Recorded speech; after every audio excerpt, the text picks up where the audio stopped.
Yeah. Yeah, I saw it.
That's not going to help me all the time.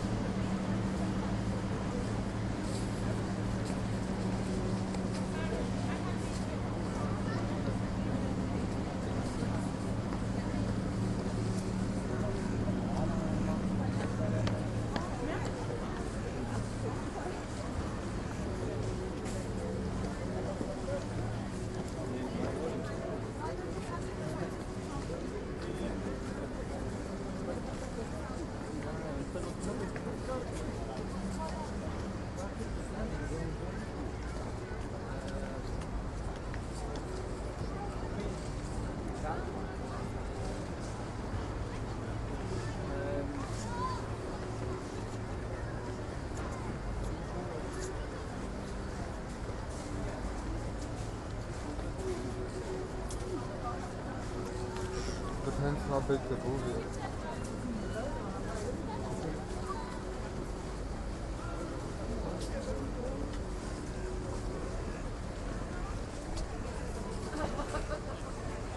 Who's the main actor of that movie?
Okay.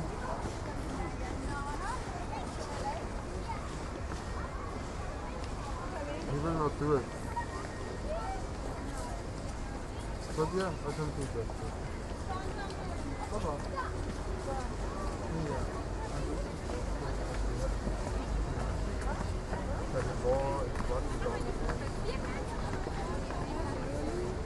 Write down the names for Bah, tu veux pas y avoir prêt? On va essayer.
Okay. I am.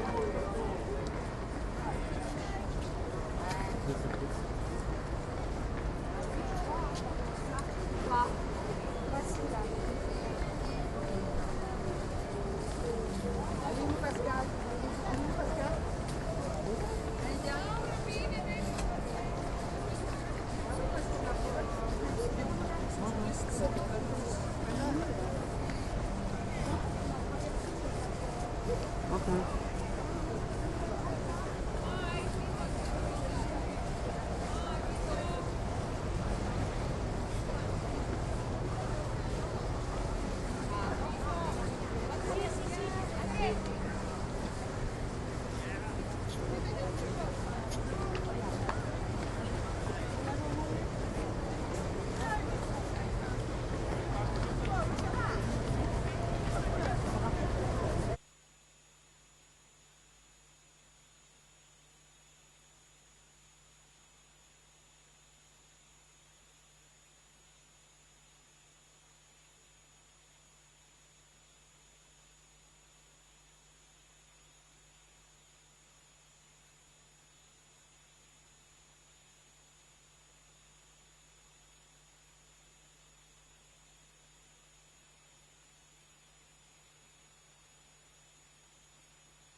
Welcome. I'm Jennifer Fenton, and I oversee communications for the Envoy and his office. Thank you all for coming. May I kindly remind you to pick up your press badges if you haven't already. Please also now silence any cell phones you may have on. The UN Special Envoy, Mr. Geir Pedersen, will be convening 150 Syrians for the launch of the Syrian Constitutional Committee this week. The Special Envoy will be able to answer your questions after his opening remarks. Mr. Pedersen. Thank you so much, Jennifer, and good to see you all. Also to those who have traveled far, good to see you here in Geneva. Actually, as we are speaking, the 150 members of the Constitutional Committee is arriving here in Geneva. As you know, we have agreed that this is to be a Syrian-led, Syrian-owned constitutional process facilitated by the United Nations. And I think Jennifer already mentioned, it will be launched here on Wednesday, this Wednesday. I will get back to that. The agreement to establish the Constitutional Committee with terms of reference and core rules of procedure marks the first political agreement between the government of Syria and the opposition. That's my first point. My second point is that this marks a clear acceptance of the other as an interlocutor in the political process outlined in Security Council Resolution 2254. And three, it commits the government and the opposition and their nominees to sit together face to face in dialogue and negotiations. And four, it also creates spaces for the voices of civil society and for them to be heard together with the voices of the government and the opposition. And last but not the least, it could be a door opener to a broader political process. But let me also emphasize, and we have done that from day number one, and that is, of course, we are very much aware of the fact that the Constitutional Committee alone cannot and will not resolve the Syrian conflict. The Constitutional Committee can only really matter as a step in the right direction, a step along the difficult path out of this conflict and towards a new Syria. For that, concrete, tangible progress is needed on other aspects of Security Council Resolution 2254. And for that, we need to see meaningful progress on the ground. And it will matter if it is launched and this work, it is accompanied by other concrete steps and confidence-building measures among the Syrians themselves and among Syria and the international community. And as many of you will have known, I have appealed from my first day when I took over this job that one issue in particular needs to be addressed, and that is the issue about abductees, detainees, and missing persons. Tens of thousands of Syrians remain detained, abducted, or missing. And I have appealed in particular for the early release of women and children. I believe that if this could happen, it would send a very powerful signal that we are indeed serious about making a new beginning for Syria. Yet for all these caveats, let me emphasize that I do believe that the Constitutional Committee's launch should be a sign of hope for the long-suffering Syrian people. The creation of the Constitutional Committee under the auspices of the United Nations is a shared promise to the Syrian people to try in earnest to agree on new constitutional arrangements for Syria's future, a new social contract to help repair a broken, devastated country. Let me say a few words about the Constitutional Committee itself. The Constitutional Committee's work is framed by key principles, including respect for the United Nations Charter, relevant Security Council resolutions, Syria's sovereignty, unity, independence, and territorial integrity, and the Syrian-led and owned nature of the process. The principles also include the objective of UN-supervised elections, as envisaged in Resolution 2254, based on the new constitutions, and the need for a broader political process to implement Resolution 2254. The committee is mandated within the context of a UN-facilitated Geneva process to prepare and draft for popular approval a constitutional reform as a contribution to the political settlement in Syria and the implementation of Security Council Resolution 2254. This is now agreed between the government and the opposition. But above all, let me stress that the future constitution of Syria belongs to the Syrian people and to them alone. It's all about meeting the aspirations of the Syrian people. Syrians, not outsiders, will draft the constitution, and the Syrian people must popularly approve it. The United Nations will be there to facilitate the process in a way that ensures its credibility, balance, and inclusivity, and to help whenever it is needed. We will deploy our good offices to provide full secretariat support and report to the Security Council on progress. Let me also emphasize that we have aimed at 30% representatives coming from women, and that we are indeed very close to achieving that goal. That is both for the 150 and for the drafting body of 45. As I said, the committee will be formally launched on Wednesday, the 30th of October at 12 o'clock here in the Palais, at a ceremonial gathering where the press, of course, will be invited. And it will be myself and the two co-chairs that will then give speeches for the opening. I then expect that the 150 members will begin their initial discussions the day thereafter, on the 1st of November. Thereafter, we aim to have the smaller drafting body of 45, 15 from the government, 15 from the opposition, and 15 from the middle third, that they will then start their work here in Geneva. As you may know, decisions will be taken by consensus where possible, and if not, by a majority of 75%. This, of course, is to emphasize that no one bloc can dictate the outcomes, and it will create, we hope, incentives to reach out to the middle ground and across the divide. The parties are committed to work expeditiously and continuously to achieve progress and to produce real results. Thank you, and I will now take your questions. Just a quick note to say you should have all received the Correspondence Handbook with information about covering this week. In addition to myself, my colleagues Sasha and Caroline are both available to assist you. Rial and Michele are here from the United Nations Information Services. Our emails and cell phones are all available in that handbook. When I call on you, if you can kindly say your first and last name and the outlet for which you work, as it may be Mr. Pedersen's first time meeting with you. James?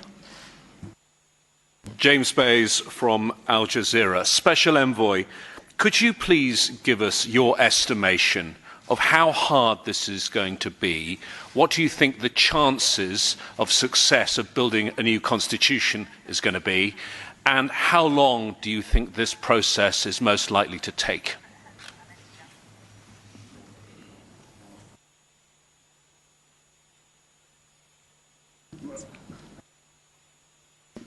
Well, since my ability to look into the future is still limited, I still like to share with you some of my views on this. As you know, we have, as I just said, the committee or the two parties have agreed to work expeditiously and continuously.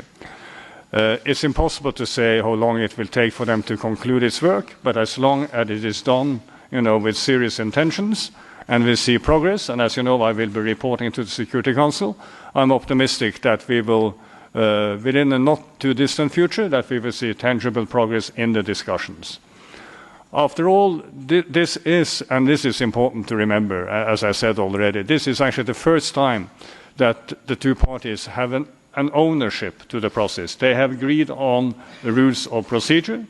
They have agreed to the 150 members. So I think this gives promise for us to be able to move forward. I do believe, as I tried to indicate in my introduction here, that the real question is, one thing is for us to get the 150 up and work seriously, but the other issue is also how we are able to move in parallel on the other important issues of how to implement Security Council Resolution 2254. Thank you, please, in the glasses. Catherine Fiancon-Bokonga, France 24. Sir, could you please give us more details, if possible, about the constitutional draft? When you say that it will be prepared and drafted by the small group, do you know, are you able to tell us if they are working from the actual constitution, or are they going to write a new constitution? Thank you. Sorry. As I tried to highlight in my introduction, this is led by the Syrians themselves. And this will be up to the Syrians to decide how they're going to do this work. And in the rules of procedure that we have agreed to, it is said that, you could use as a reference point the 2012 Constitution and other constitutions as a basis for the work that they are doing. But how they're going to do this, I'm currently discussing with the two co-chairs, and I assume that they will agree on this before they then meet. And I also assume that they will have input from the 150 members of the committee on this. Here in the middle, please. The gentleman here in the middle. Good afternoon, Jan Herbermann, Der Tagesspiegel Berlin, another German language media. I'd like to ask you on the rules of procedure you just outlined. You said where possible it should be by consensus, otherwise at least 75% approval. But isn't this basically a recipe for paralysis?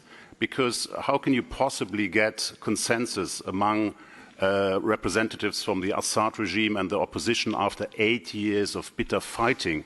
And even 75% approval rate seems to be not very realistic. Can you please elaborate on that? Thanks. No, I have received that question many, many times. But I think, as I said, it's important to remember that no, actually, after 8.5 years of war and conflict, we actually have an agreement between the two parties. But at the same time, I think you would agree with me, I hope, that it will not, if we want to find a solution to the Syrian crisis, not one side can dictate the others. It will have to be worked out with a common understanding on how to solve the conflict, so that the huge divide within the Syrian society, the complete lack of trust, it needs to start to be built up. And that can be built up through discussions like in the Constitutional Committee and progress on other fronts. But my hope is that we can see that the parties in the committee will reach out to each other, that they will try to understand the other side of the argument and then move forward. And hopefully it will take time before it will be necessary to have voting in the process. And I actually believe it sends a strong message that it will not be possible to dictate. You will have to discuss and to reach a consensus. Yes, the gentleman here on the right.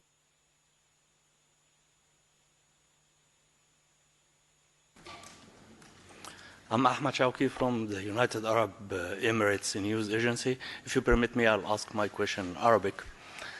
السيد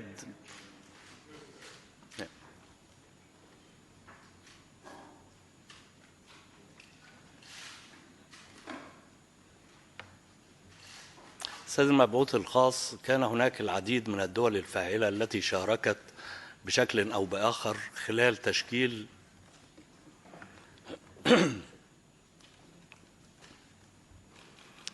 كان هناك العديد من الدول الفاعلة في الأزمة السورية التي شاركت بشكل أو بآخر خلال عملية تشكيل اللجنة الدستورية طوال الفترة الماضية. إلى أي مدى سيكون لهذه الدول دور في المرحلة المقبلة لإعداد الدستور؟ وهل ستحتاجون إلى دعم ما من هذه الدول في حال تعقدت الأمور خلال عمل اللجنة الدستورية؟ شكرا.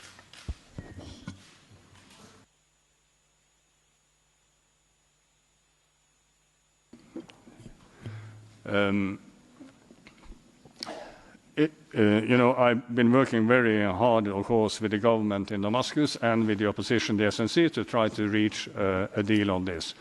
But along the road, it has been very good to observe and to see that I've had full support and backing on this from a united international community. I think actually this is the first time since the adoption of Security Council Resolution 2254 in December 2015 that we have all the key international actors agreeing on an important step forward within the Syrian crisis. That goes both for the so-called Astana 3, it goes for the so-called small group, and of course, as you will have noticed, the Security Council unanimously expressed its support to this process. And I count on the continued support from the international community, also in the further work that I'm going to do on Security Council Resolution 2254. Here in the middle, please. Hi, Raghida Bahnam from Al Arabiya. There has been a lot of obscurity surrounding the selection process of the 50 delegates from the civil society and the experts. And we heard that their names has been put in front of the Syrian government to veto or to accept the names of that delegation. Can you confirm or clarify how did the process of selecting those 50 members happen? Thank you. Thank you. No, it's been a negotiated process.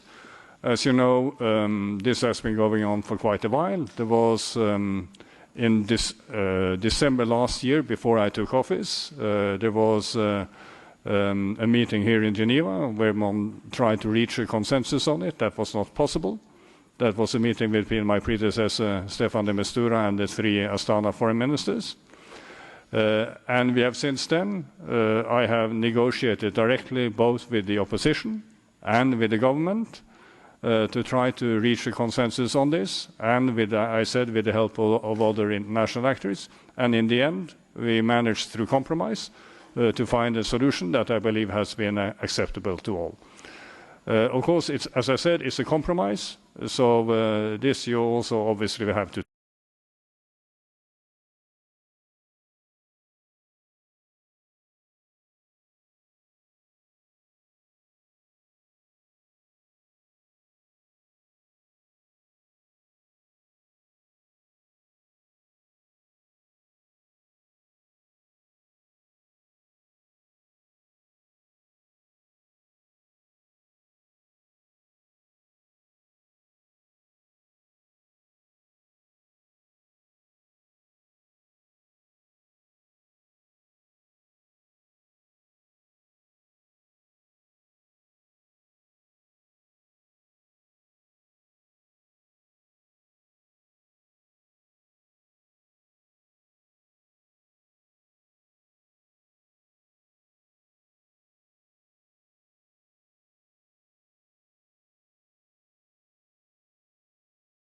the international community.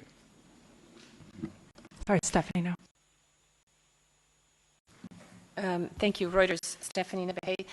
Can you tell us, sir, do you have full agreement on the 15 people on the list, on the small group, on the group, the drafting committee group, the drafting group? Is there agreement on the 15 members from the civil society? I understand that that's been a hiccup. And are you confident that you can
The 2 parties have asked the United Nations to serve as a secretariat, and we will obviously be doing that with all that entails of secretarial support. And we're very much looking forward, as I said in my introduction, to try to be helpful and to facilitate whatever the needs of the committee would be. Ms. Vita in the back. Hello, Mr. Pedersen. Elizabeth Isakova from Russian news agency Syria Envoy. I have a couple of questions. First of one, as far as I know, on the opening session there will be 3 statements, one of you, one from co-chairs, like 2 from co-chairs. How are you going to decide who will be the first one to make the speech from the co-chairs side? Will it be the opposition of the government? And the second question, are you going to have meetings tomorrow with the ministers of Astana Group, and how it's going to be? Yes, that's correct. Tomorrow evening, I'm very much looking forward to have a meeting with the foreign ministers of Turkey, Iran, and Russia. And just earlier today, I had a meeting with envoys of the European Union, and on Friday, I had the pleasure of meeting with the envoys of the so-called small group, the United States, UK, France, Germany, Jordan, Egypt, and Saudi Arabia. And again, I think the good thing here is that they all express the full support to the work that we are doing, and to the work of the Constitutional Committee. And we will have no problems, I can assure you, on agreeing on the order of the speakers for Wednesday. But you will see when I see you on Wednesday how that will work out. Looking forward to see you then. First chair on the... Oops. Hi, Nina Larson, AFP. We're wondering, there is no deadline, from what I understand, to this. Why not? Are you afraid that this could just continue on and soak up a lot of resources without making any progress, especially considering the power imbalance between the different sides? That, and also if you could say something about why there are no representatives of the SDF, of the Kurds, and if you think that recent developments on the ground may complicate things. Thank you.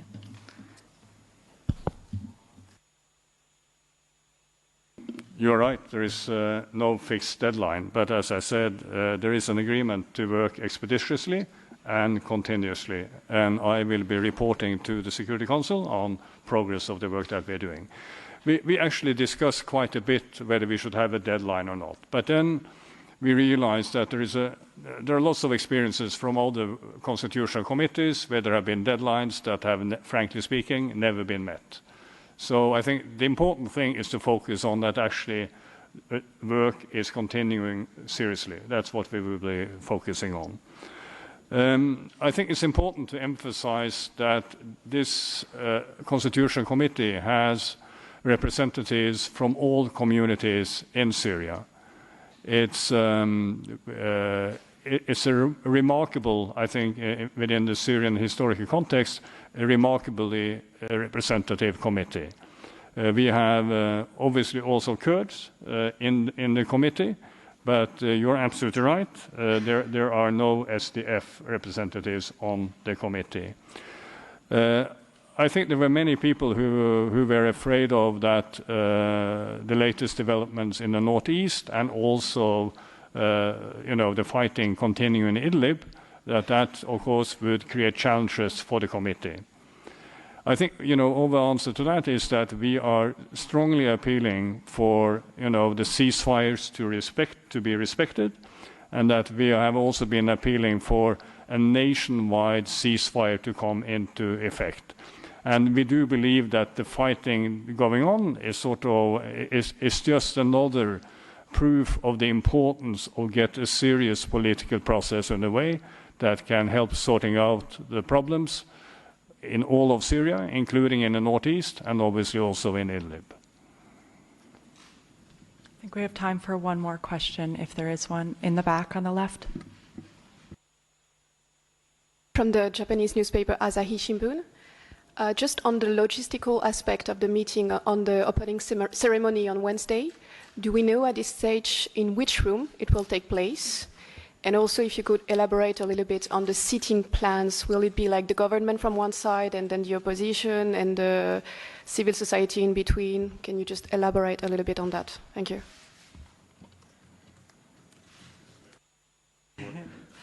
Regarding the logistics, we can get you more information in advance of the meeting on Wednesday. But it's, it's the main conference room where the CD is usually meeting that we will be meeting.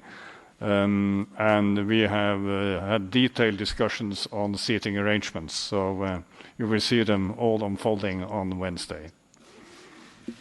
Thank you all again for coming. Again, we're all available to assist you. Rial is in the back from Eunice, Michele over here to my right, myself, Caroline up here in the front, and Sasha seated on the side. Our cell phones are available in the handbook as well as our emails, and you'll be hearing from Mr. Pedersen again on Wednesday. Thank you all again for coming.